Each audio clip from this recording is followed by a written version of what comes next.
Bayangkan, menjadi sebuah bangsa yang cukup besar dengan sejarah ribuan tahun, budaya yang kaya, dan bahasa yang unik, tetapi tidak memiliki tanah air resmi yang diakui oleh dunia. Inilah nasib yang dialami oleh bangsa Kurdi, salah satu kelompok etnis terbesar di dunia yang belum memiliki negara sendiri. Meskipun memiliki populasi yang cukup besar, bangsa Kurdi harus menghadapi kenyataan hidup sebagai minoritas di negara-negara seperti Turki, Irak, Iran, dan Suriah. Lantas, mengapa mereka tidak memiliki negara sendiri dan bagaimana perjalanan panjang bangsa ini hingga hari ini?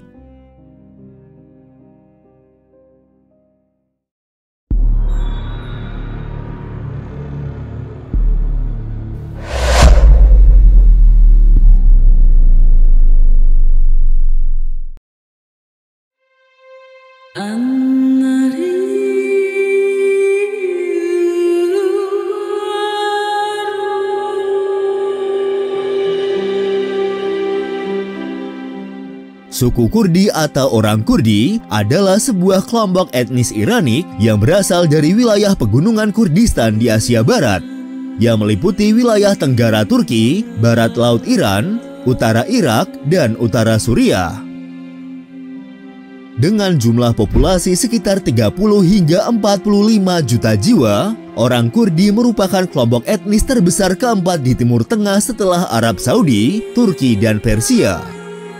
Suku Kurdi adalah salah satu kelompok etnis terbesar di dunia yang tidak memiliki negara sendiri. Mereka membentuk mayoritas regional di keempat negara ini, yaitu di wilayah Kurdistan Turki, Kurdistan Irak, Kurdistan Iran, dan Kurdistan Suriah. Meskipun memiliki variasi internal, orang Kurdi memiliki bahasa, budaya, dan identitas unik yang membedakan mereka dari kelompok etnis lain di Timur Tengah.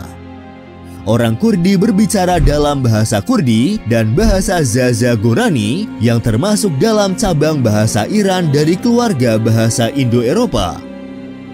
Selain bahasa, orang Kurdi memiliki budaya unik yang tercermin dalam musik, tarian, dan festival tradisional. Salah satu yang paling terkenal adalah perayaan Newroz atau perayaan Tahun Baru tradisional Kurdi. Mayoritas orang Kurdi memeluk agama Islam.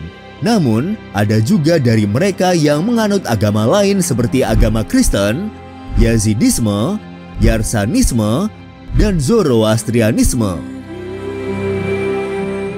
Jauh sebelum masuknya Islam, suku Kurdi menganut agama-agama Persia kuno seperti Zoroastrianisme, Mitraisme, Manisme, dan Mazdakisme.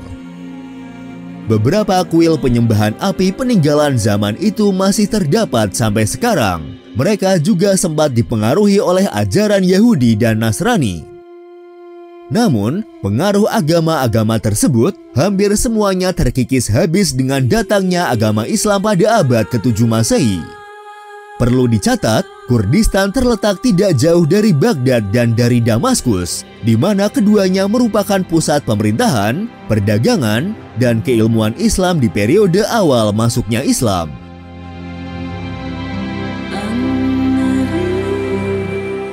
Suku Kurdi memiliki sejarah panjang yang seringkali penuh tantangan. Sejarah panjang bangsa Kurdi adalah kisah tentang perjuangan tanpa akhir untuk mendapatkan pengakuan dan hak otonomi. Meski menghadapi banyak tantangan politik, mereka terus mempertahankan identitas dan budaya uniknya di tengah kondisi politik yang kompleks dan seringkali tidak stabil di Timur Tengah.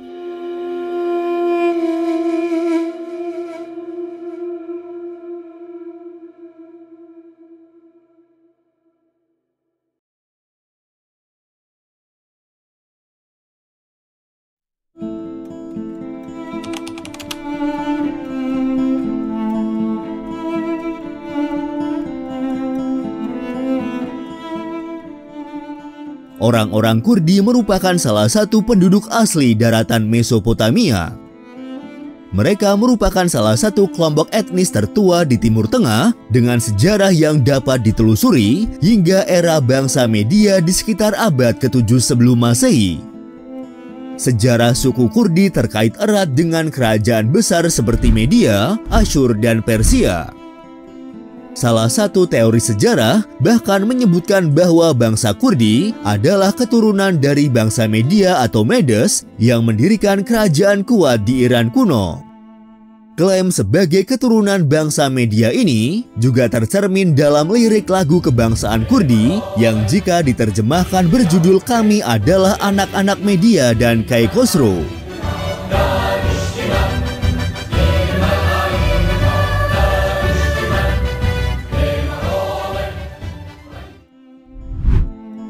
Teori lain menyebutkan bahwa Kurdi adalah suku-suku pengembara yang hidup secara nomaden.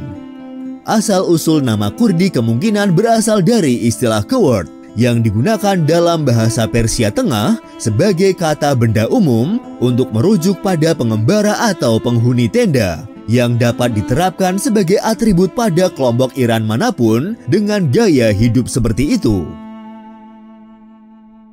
Sepanjang sejarahnya, etnis Kurdi menempati sebuah wilayah di Asia Barat yang meliputi pegunungan Zagros dan Taurus. Dalam perkembangannya, wilayah ini kemudian dikenal dengan nama Kurdistan, yang berarti tanah orang Kurdi.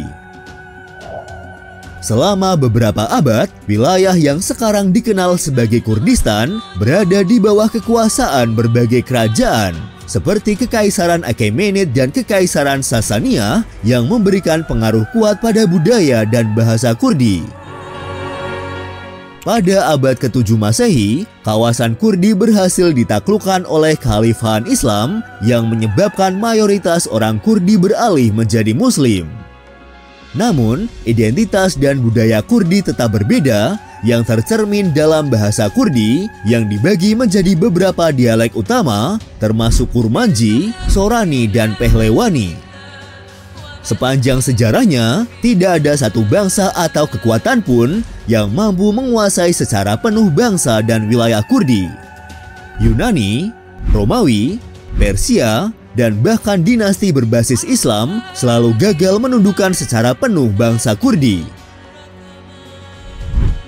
Kurdi mulai muncul sebagai komunitas tersendiri pada abad ke-10 hingga abad ke-12 dengan dinasti-dinasti kecil seperti Marwanids, Saddadids, dan Ayyubid yang mengelola wilayah mereka secara otonom yang memperkuat identitas politik bangsa Kurdi. Mereka terus mempertahankan identitas dan otonomi selama berada di bawah kekuasaan Safavid Persia dan Kekaisaran Turki Ottoman.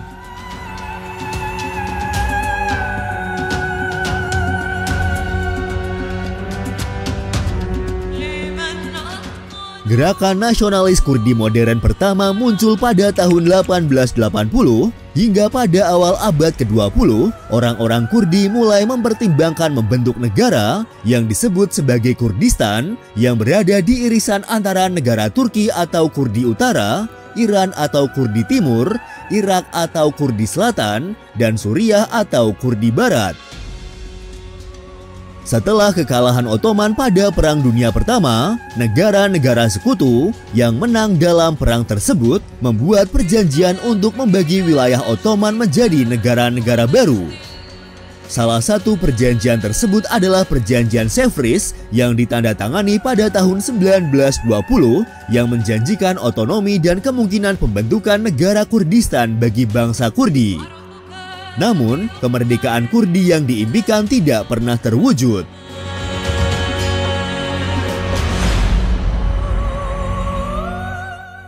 Ketika Mustafa Kemal Atatürk berhasil memimpin gerakan nasionalis di Turki, dia menolak Perjanjian Sevres dan membentuk Republik Turki. Penolakan ini mengarah pada Perjanjian Lausanne pada tahun 1923 yang mengesahkan batas-batas Turki modern dan menghapus janji kemerdekaan untuk bangsa Kurdi. Sebagai hasilnya, wilayah Kurdistan dibagi antara Turki, Irak, Suriah, dan Iran yang kemudian menciptakan situasi di mana bangsa Kurdi tersebar di 4 negara tersebut dengan hak-hak yang terbatas.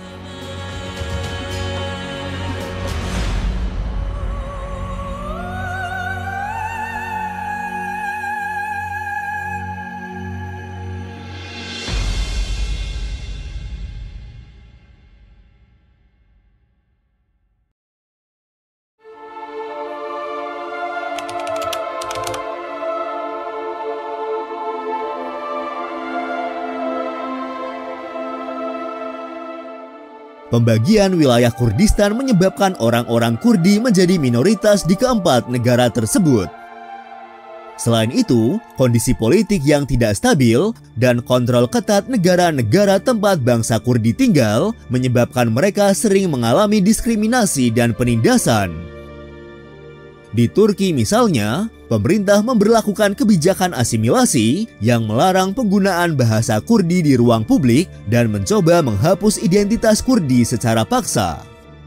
Orang Kurdi di Turki dihilangkan identitasnya dengan disebut sebagai orang Turki gunung.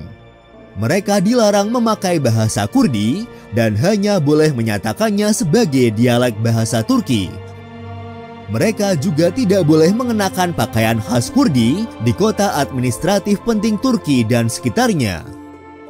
Di samping perlakuan buruk dan kekerasan pada orang Kurdi memicu pemberontakan dan korban jiwa.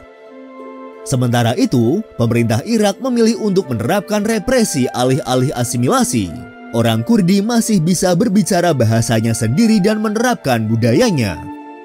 Namun pada tahun 1970-an, pemerintah Irak memaksa orang Kurdi pindah dari Kirkuk yang merupakan kota strategis yang kaya akan minyak. Padahal, wilayah ini mayoritas dihuni oleh orang-orang Kurdi. Pemerintah Irak selanjutnya malah memukimkan warga Arab di wilayah tersebut. Pemberontakan bersenjata orang Kurdi Irak pun memicu sejumlah pertempuran.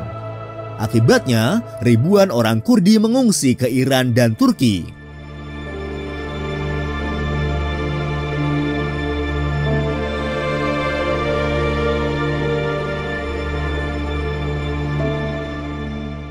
Pemerintah Irak juga memusuhi orang Kurdi dan mencurigai orang Kurdi membantu Iran selama Perang Irak-Iran pada tahun 1980-an.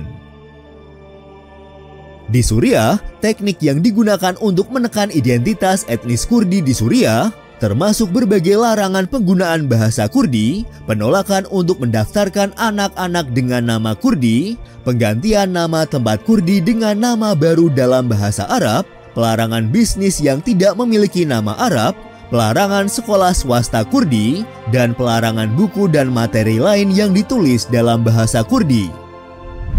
Keadaan yang sedikit lebih baik dialami oleh orang-orang Kurdi di negara Iran.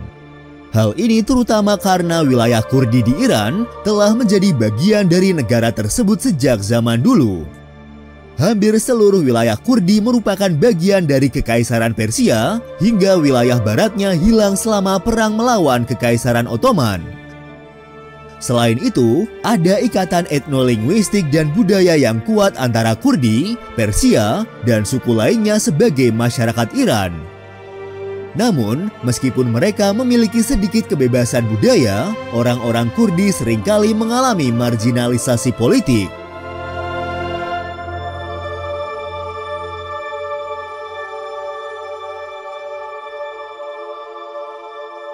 Bangsa Kurdi telah melakukan berbagai upaya untuk meraih kemerdekaan atau setidaknya otonomi yang lebih besar.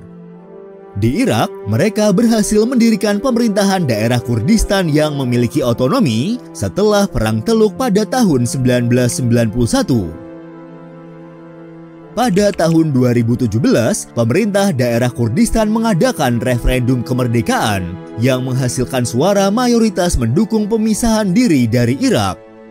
Namun, referendum ini ditolak oleh pemerintah Irak dan negara-negara tetangga seperti Turki dan Iran yang melihat kemerdekaan Kurdi sebagai sebuah ancaman.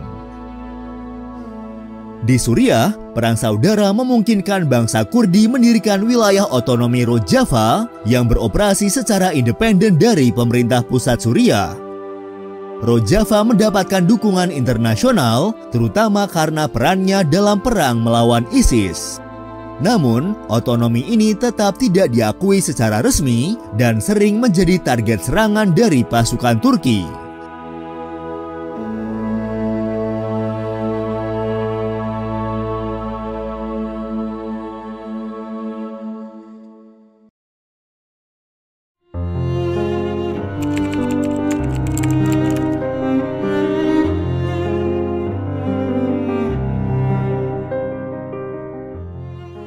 Salah satu alasan kenapa hingga saat ini bangsa Kurdi tidak memiliki negara mereka sendiri adalah karena negara-negara yang meliputi wilayah Kurdistan tidak menginginkan mereka untuk merdeka. Negara-negara itu beralasan jika Kurdi memiliki negara sendiri di salah satu wilayah negara tersebut, hal itu akan mengobarkan nasionalisme seluruh bangsa Kurdi. Selanjutnya, hal ini bisa mengancam kekuasaan mereka pada wilayah Kurdi di negara masing-masing. Bahkan, ada kesepakatan tidak tertulis di antara Turki, Iran, Irak, dan Suriah untuk mencegah lahirnya negara Kurdi, walau pada saat bersamaan mereka bisa menggunakan kartu Kurdi untuk mengganggu negara tetangga yang lain. Misalnya, Iran atau Turki sering menggunakan kartu Kurdi Irak untuk menggoyang pemerintah pusat di Baghdad dan demikian juga sebaliknya. Selain itu, ada beberapa faktor yang membuat bangsa Kurdi terserak-serak dan gagal mewujudkan impian untuk memiliki negara sendiri. Pertama, kentalnya sentimen kesukuan yang membuat bangsa Kurdi tidak pernah bersatu secara kebangsaan. Hal ini menyebabkan sulitnya lahir seorang pemimpin Kurdi yang bisa menyatukan bangsanya. Walau memiliki satu identitas, yakni Kurdi, kelompok ini juga terbagi-bagi lagi ke dalam berbagai suku. Kedua, Kurdi menjadi korban kediktatoran pemerintah pusat di negara-negara di mana bangsa Kurdi berada, menyusul pembagian pasca Perang Dunia Pertama. Dan yang ketiga, kolonialisme sepanjang sejarah turut merobek-robek kesatuan bangsa Kurdi itu sendiri.